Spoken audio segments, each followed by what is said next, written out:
Welcome to this new video where we're going to talk a little bit about GTA 6. As you know, pre-orders open on June 25, 2026. With that in mind, I wanted to make a video for you that sums up all the information we know about the vehicles in GTA 6.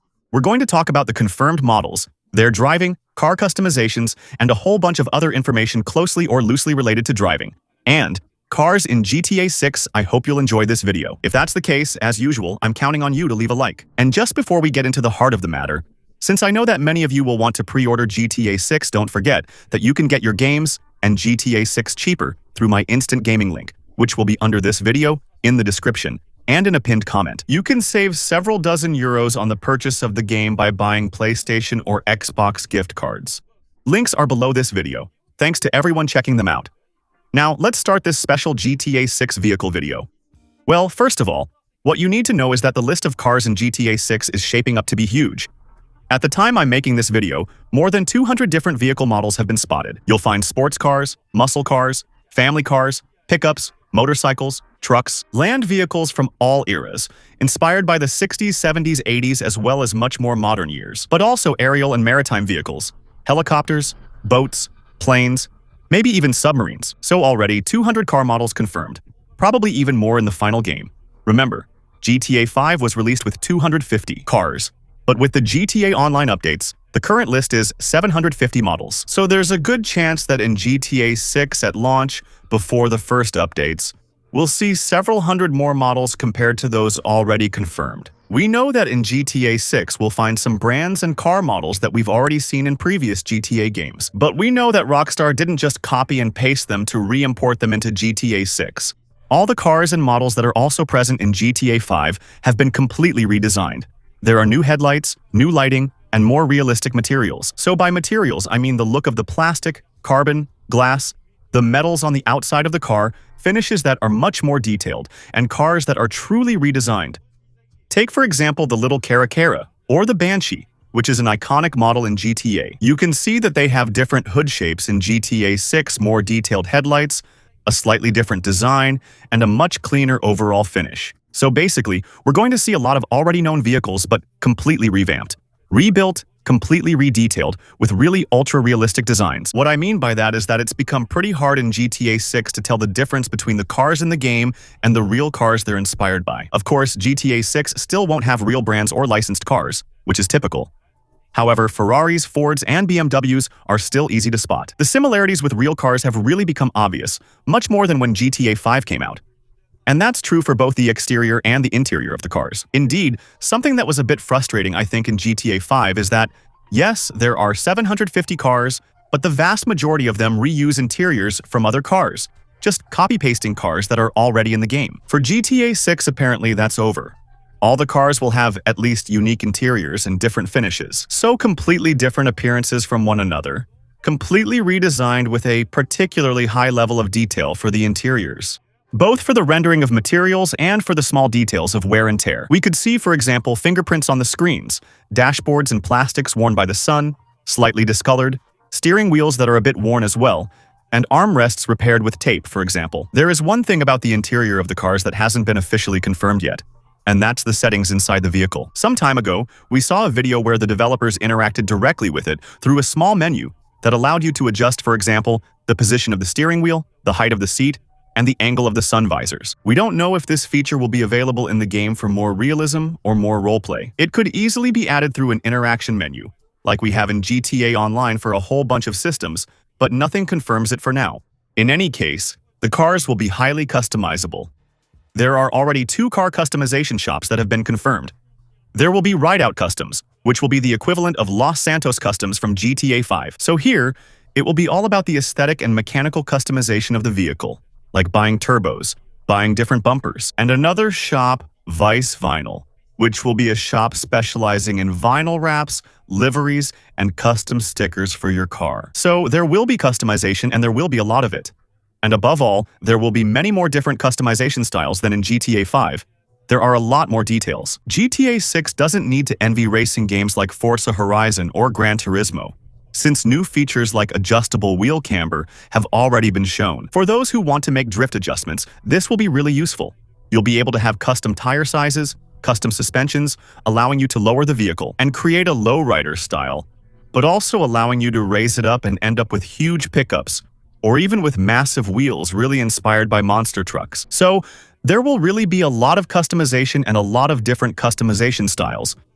And this time, apparently boats will also be able to get tuning.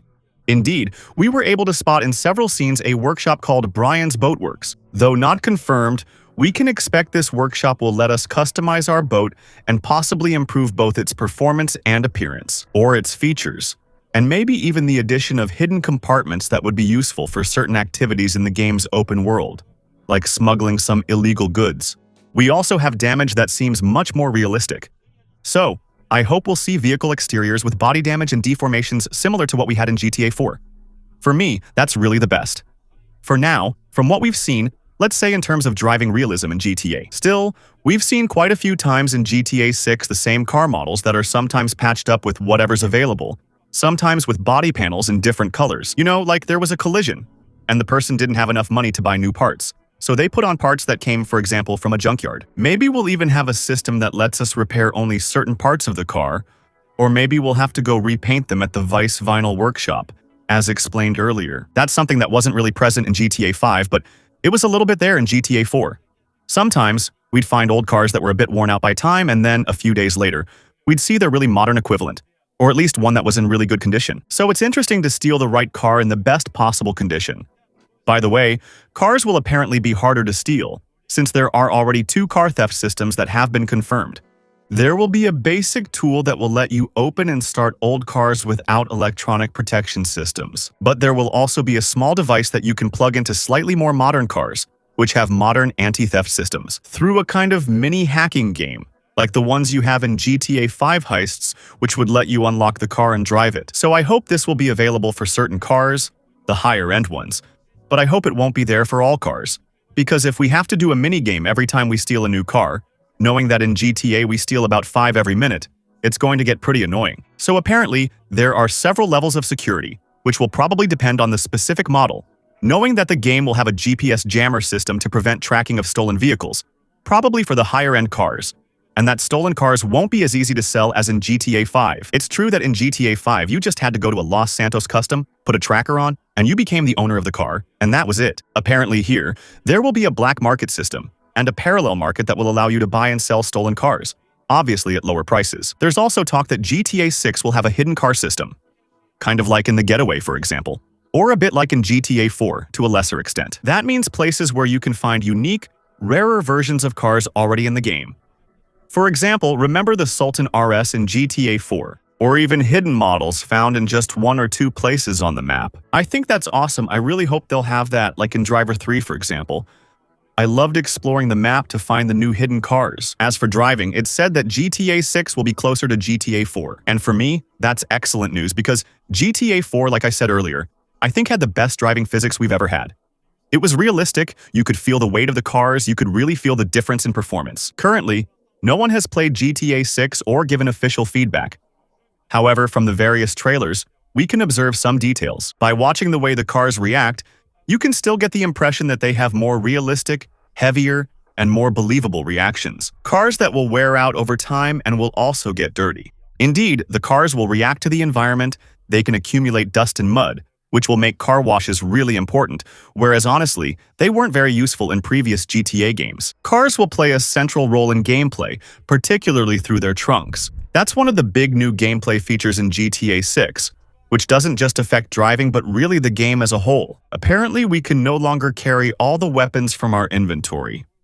Previously, we could walk around with 40 assault rifles without any issue. In GTA 6, we can carry some weapons, but the rest must be stored in our car's trunk, similar to the horse system in Red Dead Redemption 2, which would mean that losing your car becomes more of a penalty, since it could also mean potentially losing some of your weapons at the same time. This means protecting your car and becoming attached to it is essential, as each car has strategic value. So for now, we don't really know if a car's inventory will be shared with other cars. For example, if I put a rifle in my car's trunk and later get a new car, will I be able to find it in the new trunk?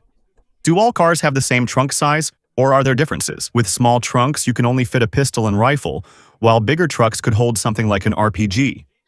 We don't know for sure yet. Still, Between that, the more advanced damage system, and potentially a more advanced repair system too, it seems like Rockstar is trying to create a stronger bond between the player and their vehicle. Combat from vehicles would also gain more depth.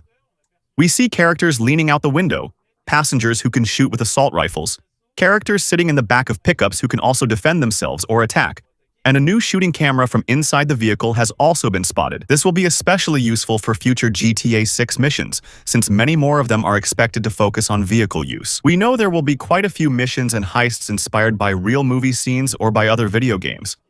For example, stealing a supercar being transported on a moving truck, a bit like in Need for Speed, a heist with a safe being dragged through the city. Kind of like in Fast and Furious 5, for example. So cars won't just be tools for getting around anymore, but also real players in the story, real central elements of the gameplay. Another thing that I think will really please car guys, people who really love cars and customization, is that car meets seem to play a pretty important role. We saw car meets, photo sessions, gatherings that are more or less illegal, races that are more or less official too, and a club focused on racing, let's say, with a bit of an off-road vibe. I didn't mention it, but bikes will also be included.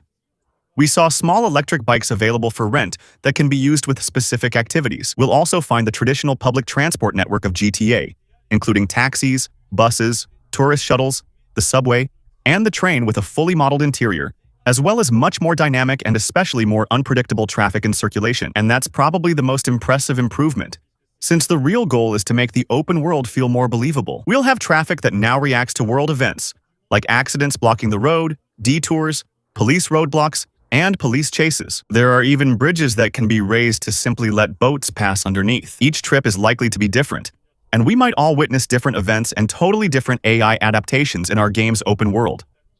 Everything we've seen so far points to one thing. Rockstar wants to make vehicles the heart of the GTA 6 experience, with at least 300 vehicles available from day one. Extensive customization, realistic damage, more advanced theft mechanics, storing weapons in the trunk, truly spectacular and cinematic missions. With improved physics and dynamic traffic, GTA 6 could become the most ambitious GTA ever created for car and driving enthusiasts. It's rumored that when GTA 6 pre-orders open, a new trailer will be released. Of course, if there's any new information about the game or driving, I'll let you know. Be sure to subscribe for my upcoming videos. While I'm not posting GTA content regularly now, I cover GTA 5 updates when new vehicles launch.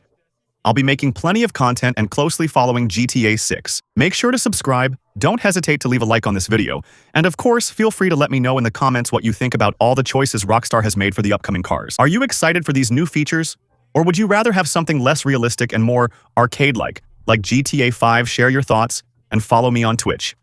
I'll be streaming a lot of GTA 6, probably multiplayer, and maybe we'll do some car meets when online mode launches. So feel free to follow me, subscribe to support my channel, and of course, don't forget to use the little Insta Gaming link. It's always appreciated. That's it. I'll see you very soon for a new video. Ciao.